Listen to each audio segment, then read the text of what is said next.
Mesdames et messieurs, bonjour, bonsoir. Je suis PF pour LTLT, Lakers tout le temps, la chaîne francophone des Lakers. Et si on parlait de l'attaque? On a parlé de la défense il y a quelques jours. Je vous rassure, l'attaque des Lakers se situe au niveau de l'élite. Je n'ai pas les derniers chiffres après le match face aux Cavs, mais avant celui-ci, eh bien, les Lakers étaient 5e meilleure attaque de la Ligue. 5e meilleure attaque de la Ligue, c'est pas mal du tout. Nous étions derrière les Boston Celtics, champions en titre, les Cavs de Cleveland qui viennent de nous battre, des Warriors de Golden State et des Knicks de New York. Nous étions 5e de toute la NBA. Autrement dit, l'attaque va plutôt bien. Mais voyons quelle est la meilleure formule, le meilleur 5 offensif des Los Angeles Lakers. Et je vous garantis que vous allez être très surpris. Mais alors là, très surpris. Lakers tout le temps, c'est tout de suite. Step 1, wake up early, gonna rise with the sun. Step 2, get some good, some food in you. Step 3, think real hard about what you wanna be. Step 4, everybody just do your thing. Wake up, today's gonna be a good day. Wake up, today's gonna be a good day.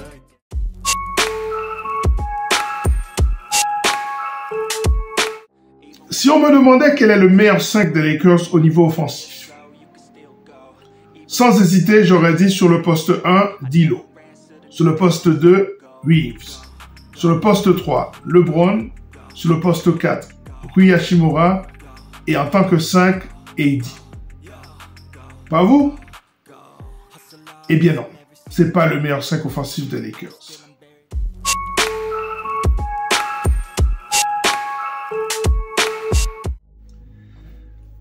Pour rappel, ici, je ne considère que les line-up qui ont une expérience offensive de plus de 10 possessions.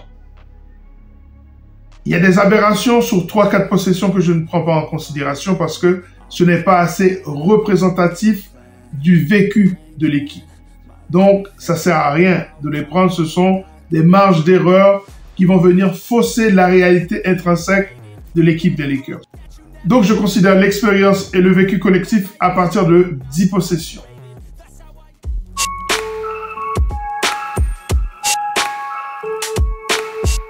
La meilleure formule est celle composée de D'Lo, Koenig, Rui Hachimura, James et Hayes. C'est le meilleur 5 des Lakers avec 46 possessions disputées ensemble, 143,4 points marqués sur 100 possessions à 70% de réussite.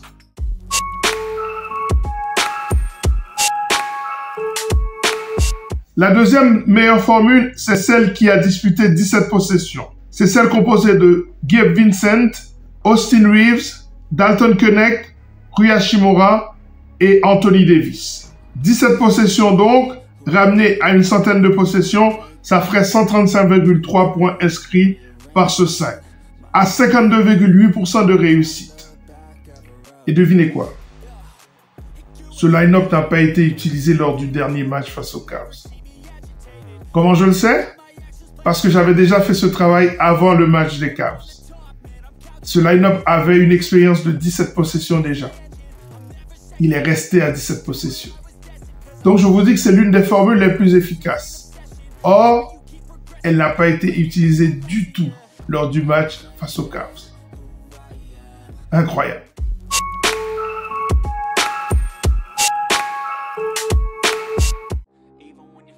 La troisième meilleure formule est celle utilisée 24 fois, donc sur 24 possessions, composée de Vincent, Reeves, Rui Hachimura, LeBron et AD.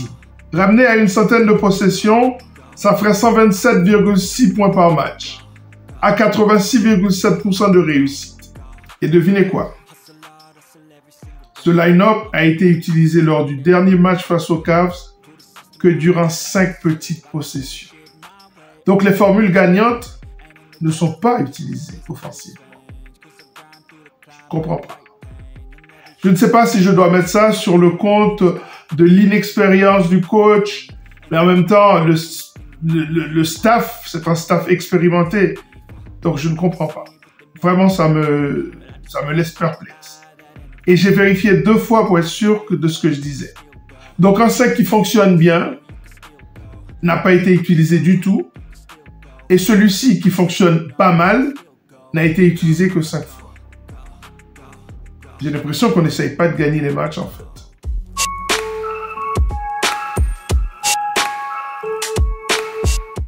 Et quelle est la pire formule, me diriez-vous?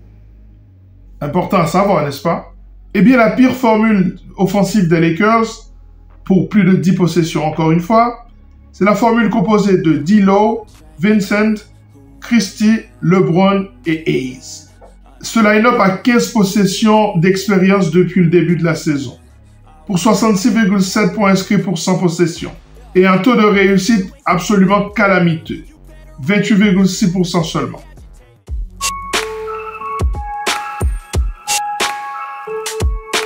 Alors, quelles sont les leçons qu'on peut tirer de cette analyse?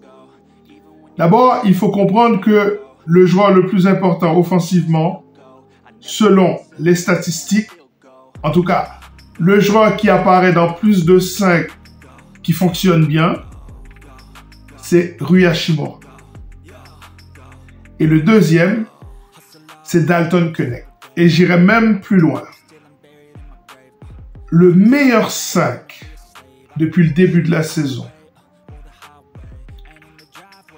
mais qui n'a pas un vécu au niveau des possessions pour que je puisse le considérer dans cette analyse, c'est un 5 composé de D'Angelo Russell, Austin Reeves, Dalton Knecht, Rui Hachimura et Anthony Davis. Ce 5 compile une expérience de seulement 9 possessions malheureusement. Pour info, ce 5 aurait inscrit 155,5 points pour 100 possessions, à 57,1% de réussite. Et devinez quoi? Cette formule n'a pas du tout été utilisée hier soir face aux Cavs. Parce que j'avais déjà fait ce travail avant le match et ce 5 avait une expérience de 9 possessions. Il est encore à 9 possessions. Dès lors, on peut en conclure qu'il n'a pas été utilisé non plus hier soir. Qu'est-ce qui se passe? Qu'est-ce qui se passe?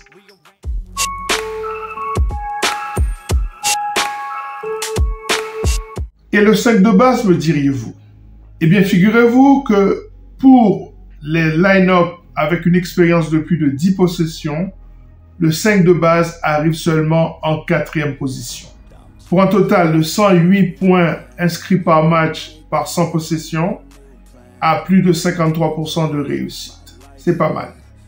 Mais le 5, le plus important, doit absolument contenir 2 joueurs, Rui Hachimura et Dalton Knecht.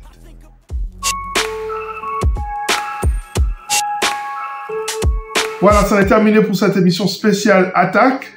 Nous reviendrons bientôt pour parler du rebond, un élément très important pour l'avenir des Lakers. À très bientôt sur cette chaîne, Lakers tout le temps, la chaîne francophone des Lakers, pour une nouvelle émission consacrée à cette franchise mythique. À très bientôt. Ciao.